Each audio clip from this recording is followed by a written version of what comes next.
It's supposed to be a discussion, so anything goes. At this point, it's the end of the day. Anything goes. Yeah. Just one big circle, one big circle. Actually, yeah, why don't we do that? Why don't we do that? Sit in a big circle. Just like math class.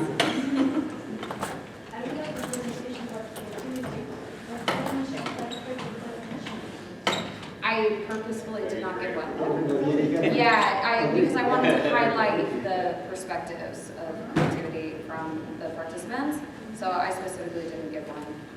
Oh, so you did not expose the participants to the definitions of creativity? No. I wanted to understand like their logics behind it and their understanding, so to highlight the perspective. Actually, so I remember when you asked your participants to think about various questions, you had two. I mean, you had many questions, but you had two questions. One was how would they define creativity, and then how would they define mathematical creativity? And I'm wondering what sorts of differences you saw in their answers for the two questions. Yeah, that's a great question. Creativity, these participants are math education participants, so it felt like they were ready to give me an answer for creativity, but it was very focused on the process and like this internal experience of what creativity is versus like a product. When it came to mathematical creativity, it was more focused on a product, like a representation of thought.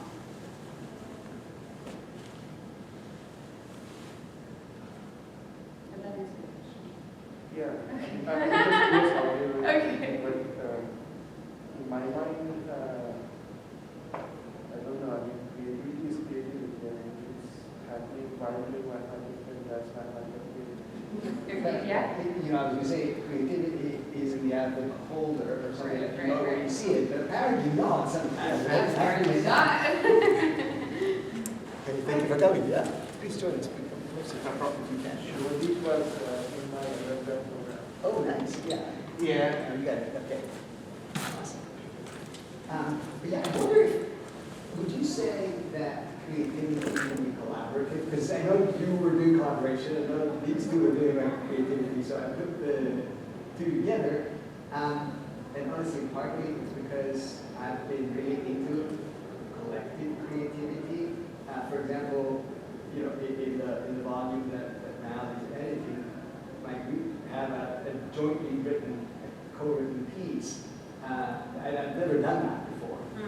So it's the first experience. I love writing, and we committed to doing some writing as a group this year. And so we actually together collectively written, and you know, as a group we were all together. So that's. And as an editor, book editor and journal editor, I have to say that I really want a book in philosophy to have at least one paper written in that style.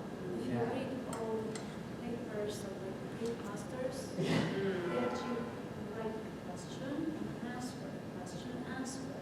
And the question comes from the student, answer comes from the teacher. Or there's a discussion like this. In the previous volume, we had one paper like this. It's a little bit like Lakatos, who I think you showed, right? Yeah. So where does that fit into your scheme of the 6 word creativity? Where is that? Well, I mean, I'm not sure it needs to fit in there, because I think you have creativity when you have competitive elements, you can have collaborative elements of creativity. You know, problem solving is a creative endeavor. It can be. Problem posing can be, yeah. So there's so many, you know, creativity is transversal. And so it's, I don't think it's, this is what I like. Having had to reflect more deeply, as an organisation, collaborative by nature is one of our principles. So we make a conscious decision of collaborativeness over competition in our context. And having to reflect more deeply on the cost of that, you know, if you really go down that path for mathematics, you know, that was something which I really appreciated. This talk made me think about that. It totally changed the way I framed the talk. Honestly, I really appreciate just what you even said now reminded me of something I appreciated as you were talking. It just is that perhaps we value something more when we acknowledge its cost, you know? And in that vein, what is the cost of creativity? I have an idea. You dig into subconscious, which is always a little painful. Oh, so there's compassion. There's the passion with compassion. Yeah. You couldn't be compassionate without passions. So, yeah, I think, so I'll tell you the thought I had. But first let me say, and I'm sorry I'm using here, because I love words and I love what you did with the etymology of it. And I will say, being Greek, I always have these conversations about the Latin versus Greek use of words. Passion, which does come from the Latin word, also has a Greek root, which is pathos, which means simultaneously both the passion in terms of the positive, like the love, whatever, is interpreted, and the pain at the same time. The same word means both things.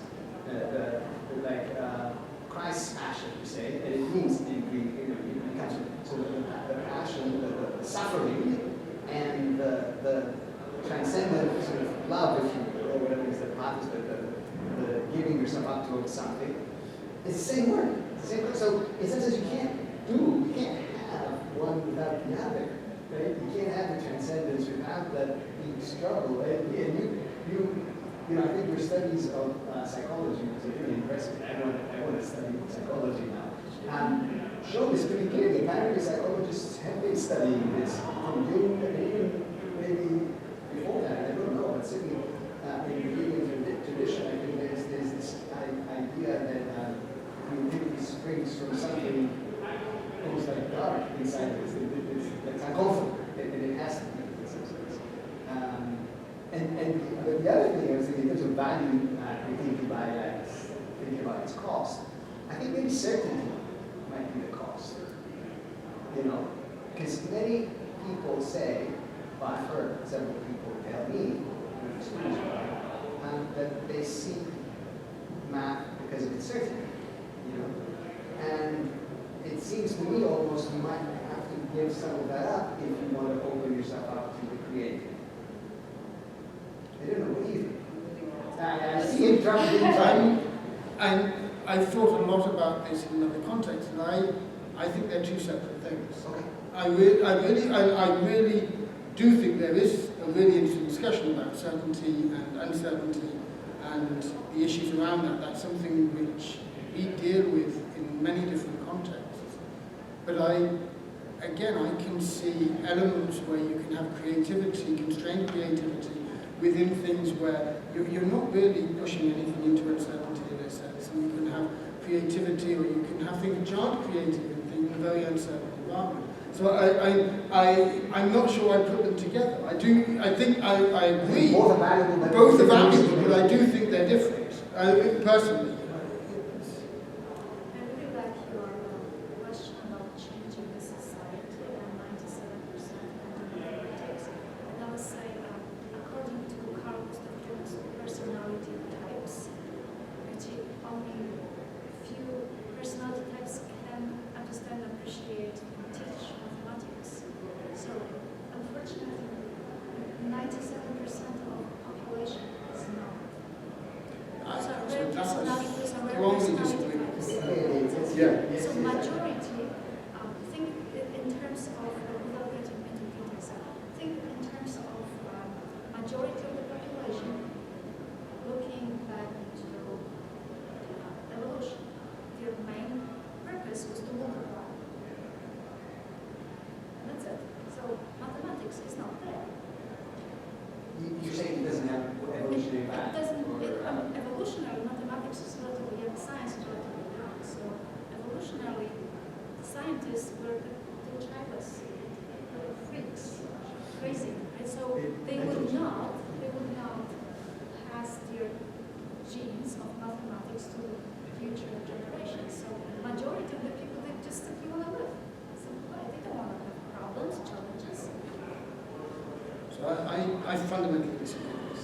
Okay. Yeah, I mean, so there is a really deep question: is mathematics nature, is it nurture?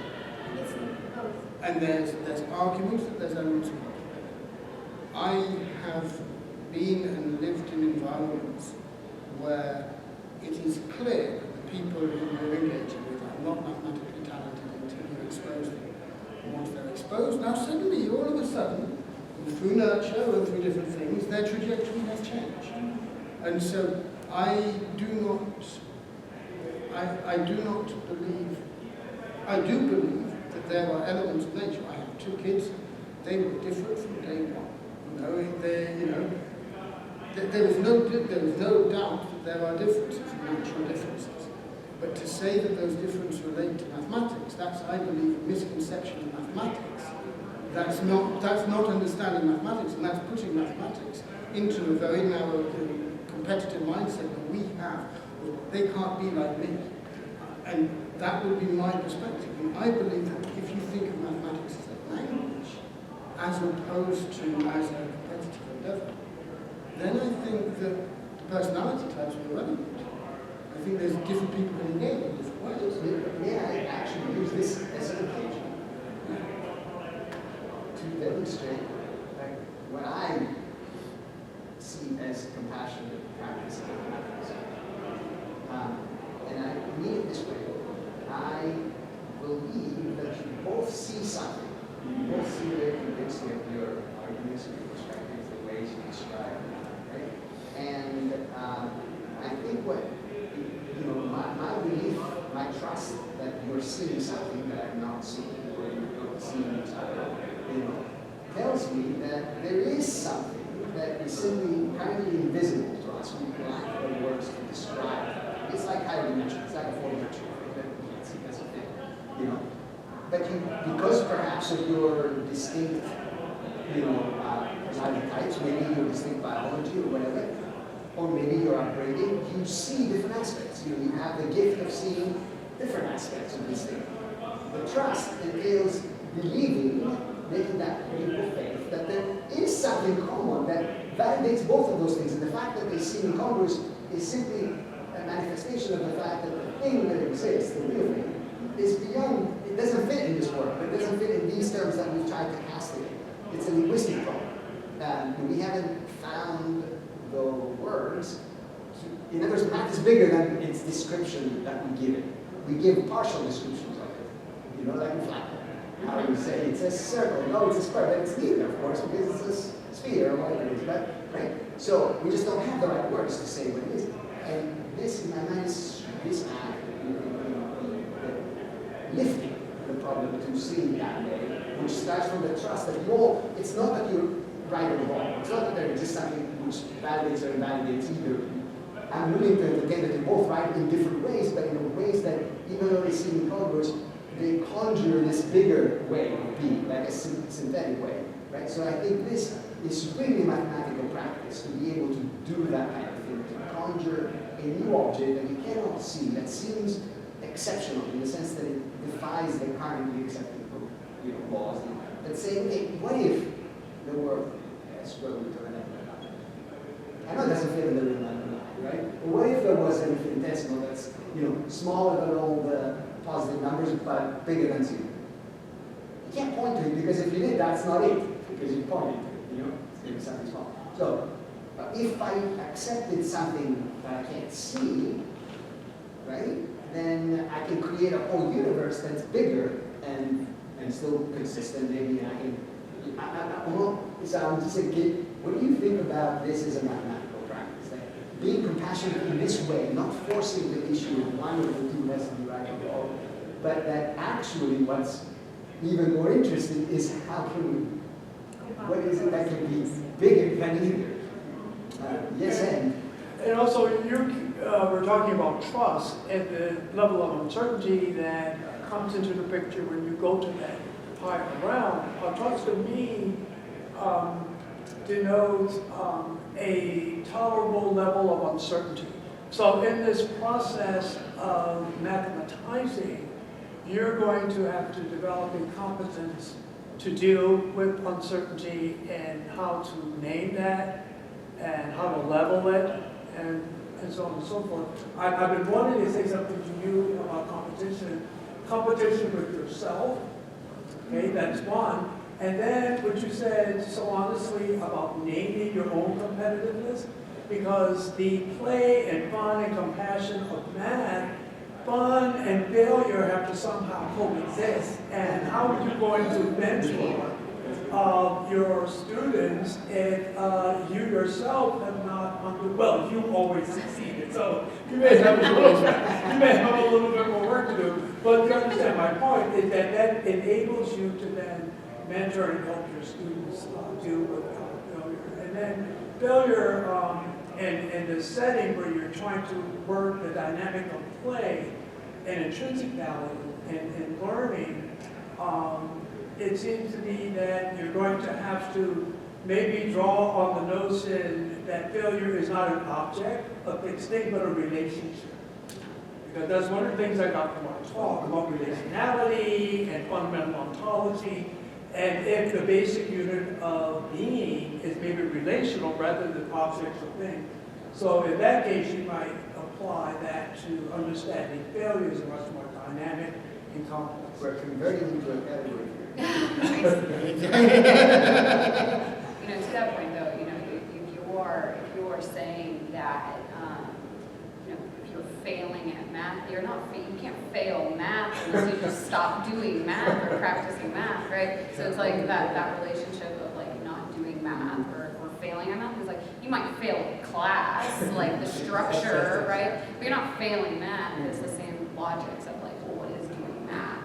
You might not be a math person because you might not be getting good right answers quickly, right? That's like a logic that people have. They're not fast at solving equations. They're not, you know, arithmetically gifted, so to speak. But that doesn't necessarily mean that they're not a math person. It's just these logics that we've like put on them in as a society. It's like this is what math is, and like people equate math to calculus because of how we've made the system go. Every student go through calculus instead of like, you know, math is also all of these other fields. What Brady has said one time, I don't know if you realize how deep and true that was, because he's not a mathematician, but in following our meetings, one time he said, you know, to me, all mathematics is better than mathematics. And yeah, for a mathematician, and this means a lot. So, yeah, you're always questioning, right? So we can never be true to mathematics. Mathematics is like, thank God, it's, you know, it's like, I can go maybe just talking about failure. One of the things I found myself showing like last semester was, I think I went on a whiteboard as well.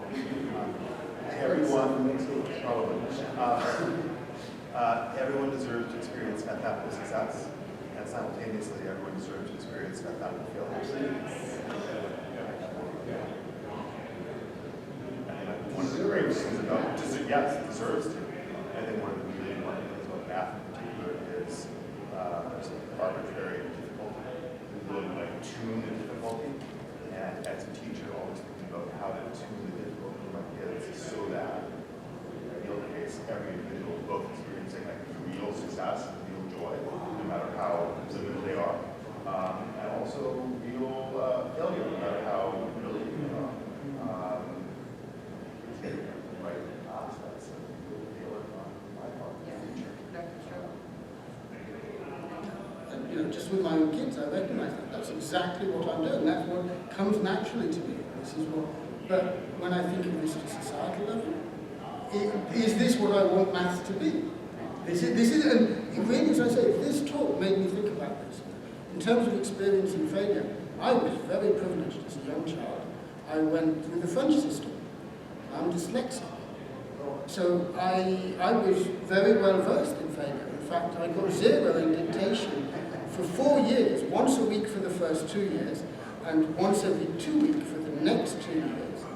And then I got a 1. I am more proud of that 1 in dictation than I am the fact that I got 20 out of 20 in maths at the end of school exam, and I was the first person in school ever to do it. That was irrelevant, but I got 1 in dictation, and somebody else got 0. That's because I'm competitive. It wasn't just that I got 1, because it was an easy test. Someone else got 0. I'm very proud of that. I must acknowledge, David, that your talk it's entirely personal thing. It was the the one I wish to emulate the most, and the one that troubled me the most. Thank you. That was it. I can relate to it. I thought I was competitive when I was a kid, like 13, 14, 15, when there was enough competitions to make like winning, especially I was female and what is expected of me. Recently, I started going, and then there's competitive aspect of bullying, and then I realized how competitive I am. I tell you what's really interesting. Duolingo, you're learning a language. Of course. But you're inserting competition into learning a language. This is how we make learning a language engaging. We make it more like learning maths.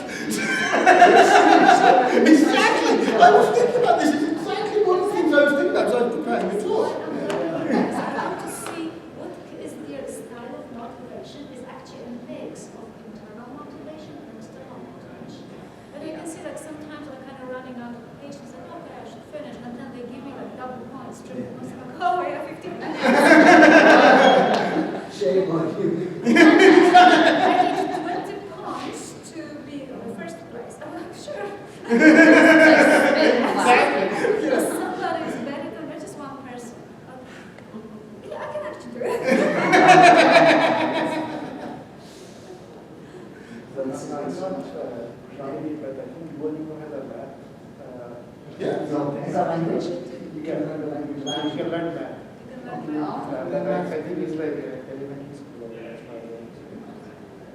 I have, Joey, now that I mentioned this, I don't know what you guys think, maybe you could talk about it. And I not researched the problem, it's kind of an aspiration, that I could design a class that would be called a language of algebra, where literally I would teach algebra to maybe middle schoolers or early ninth grade or something like that. Algebra, but without assuming anything as a language, you know, down to the fact that like, you don't read it, you know, left to right or right to left, you read it from the middle, you have to find where you read it, read it to, you know, whatever. Like literally as though you were teaching a language. You know, the use of grammar, everything would be like grammar and syntax and, you know, conjugation, whatever, things like that. It very much the analogy. Kind of, Maybe you know, logic is a language. well, maybe, but I was thinking more like, because yes, and the logic is a particular algebra, if you want to think about, you know, so like algebra or whatever. But logic can also mean the semantic side. I didn't want to mean the semantic side. I wanted just the syntactic side, just the, you know, that's what I imagined, just like conjugate, all the boring stuff that we would learn in like grade school, you know, well, in Greece we learned grade school. I think none of the English speakers ever learned, you know, I'm sure one of them did. But, you know, we actually learned grammar, you know, and all that stuff, and etymology and all that, you know. There's all the spelling comes from etymology and, you know. So for 4 or 5 years in grade school, that's what, you know, and maybe math could be the same way, but it's not taught the same way. Math is always taught like you either see or you don't see, you know. And, Did you ever tracking box? Is it was the yeah, game that you something like that, yeah. So that I was always interested in whether I've never done any experiments on it because it was commercial in the environments I worked. I had to have an open source version because it exists. In Africa, where he works mainly in Africa, so. Yeah. You didn't say that. Might have mentioned life, but yeah, and so I always wondered whether that actually works. As you know, if you think of this much more than just as a game, as a pedagogical approach, you know. Because I see it in older students, even in college, right? Even grad school. I mean, many questions in mathematics boil down to not knowing how to parse what's being said, or conflating sometimes what's being written with, you know, the meaning, and sometimes we write in their synonyms. Like, even if it's a language, right, it's going to suffer from all the things that other languages have. It's a special category. It's not the same. No language is the same, right? But there are conventions, there are unsaid rules, there are special cases and exceptions and all that.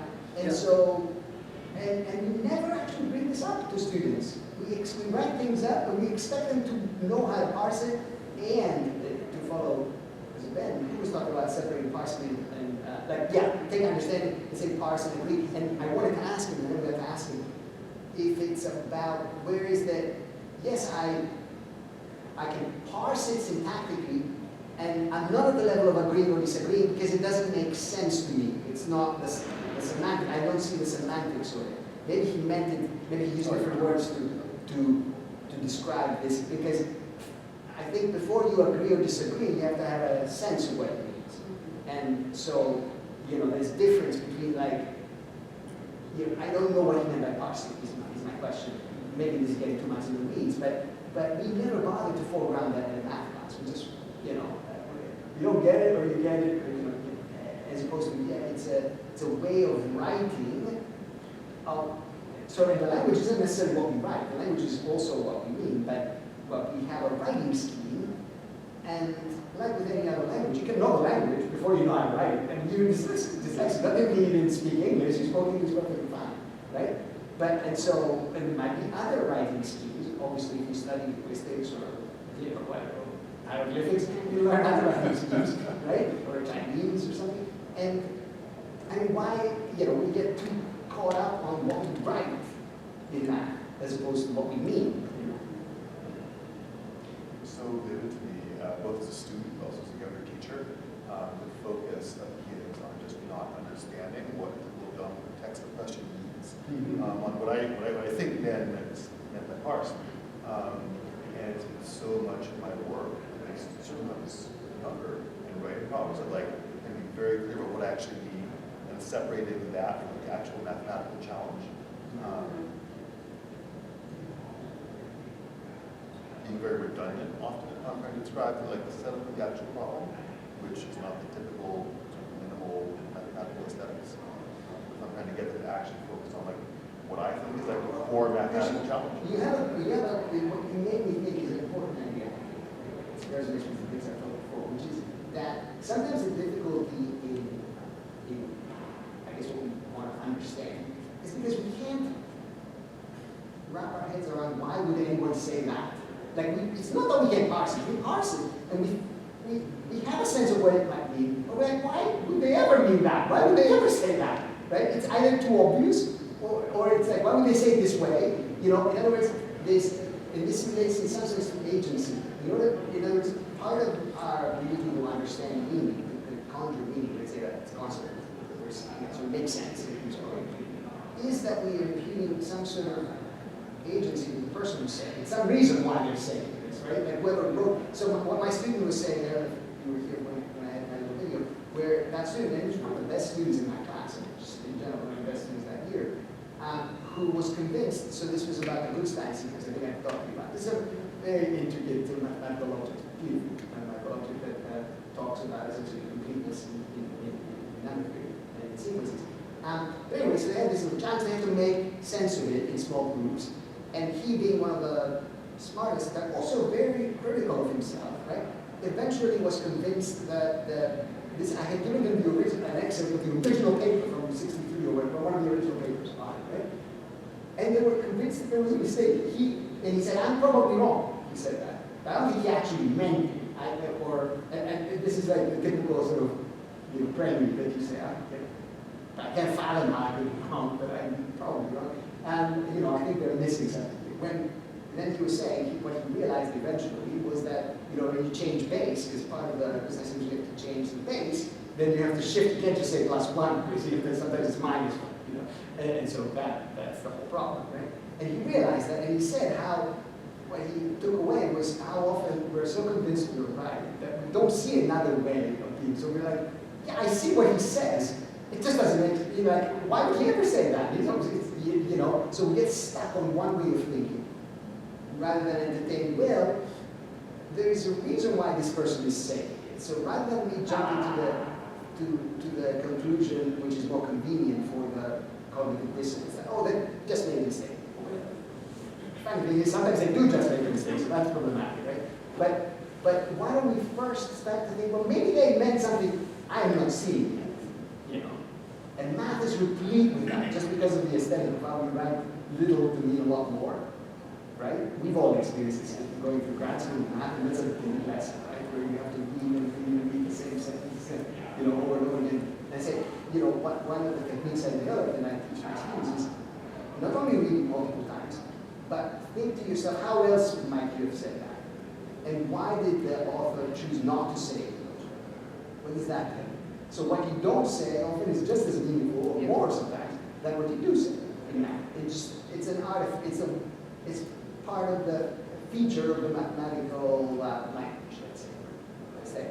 Okay, so again, those things are typically not said in math class. So students are left feeling inadequate because they don't get it, but it doesn't mean always the same thing. They say they don't get it, but they might mean they don't get why anyone would say that. You know, what role does it play in the sense making? You know, it seems like out of left field. It's like turning in a written proof without knowing like all the stuff that went behind it. And so in proof textbooks and in proof classes, you're like taught how to just turn in like a nice proof instead of all of the important stuff that went into the thinking behind the proof. So they should include that in proof textbooks. That like this is all of them. I did show that, but I think because it was the end of my talk, I didn't actually read it out loud. But in one of my slides, I had this quote from G. Tang, which was talking about, the proof isn't that it's more convincing, but it's easier to transfer, it's more transferable. That's why we like proof in mathematics. But we don't think that that's necessarily the reason why things are right. No mathematician actually thinks that. And she said sometimes, in some papers, people do bother to write why, the why, right? And she says, I always look for that, because I hope that if they did that, and it actually convinced me, I won't have to bother reading the proof. Right. Unfortunately, it doesn't, or not everybody does it. It's like, she ends by saying, I wonder if it's always possible to do that, as an open question. So, because as mathematicians, we know certain things are right, and certain things ought to be the case, and so on, and then we know when we have formal proof, it's not, mathematics is not about proof, Proof is a very important part of the practice of mathematics because we need to share it with others, and proof is a very imminently shareable thing, but it's also not the ideal in the sense that it keeps changing what a proof is, right? Nowadays, look at what Jeremy was saying in the morning about the proof assistance and the proof verification protocols that are being developed and researched. So what passed for proof at Euler's time wouldn't pass for proof in Hilbert's time, certainly not in the 80s when I was studying, or now, even more so. So proof is not a constant, right? It's a set of principles that make something very transferable and easily verifiable in some sense. It's an exchange program. This is a very interesting point. So we have a history of mathematics, right? Like we have one course, history of proofs. Okay. But then, proofs are based on mathematics is based on axioms. If we are changing the way we prove things and we accept to be proved, then we might start adding the axioms. We will change the I know, we do. Too close to you. Yeah. I'm just saying to come up with different dimensions of set theories for about which ideas to add or how different ideas might fit different mathematics. It's kind of funny because now I remember when I was reading some Buddhist texts, they were actually trying to axiomatize enlightenment. So this system leads to enlightenment, and they have like assumptions. They prove things with those assumptions. It's just like creating a Jansen had a talk about basically a categorical formulation of this enlightenment. This was at Oxford, yeah.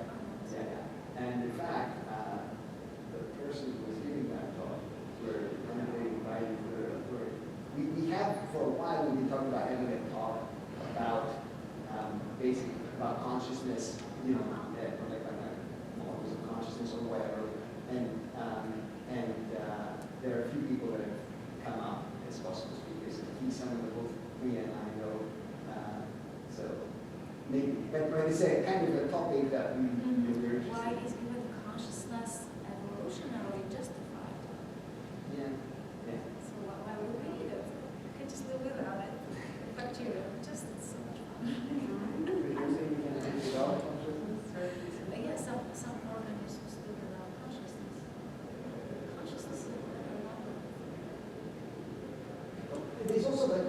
we mean by, okay, so here I'm gonna go use consciousness. In other words, why do we talk about consciousness? You know, why do we give it a name? Why do we, you know what I mean? Like, they're talking about it, and we're not talking a lot more about what consciousness is, for example, because of AI, you know, what is human nature, so, but whatever it is, presumably we had it before we talked about it.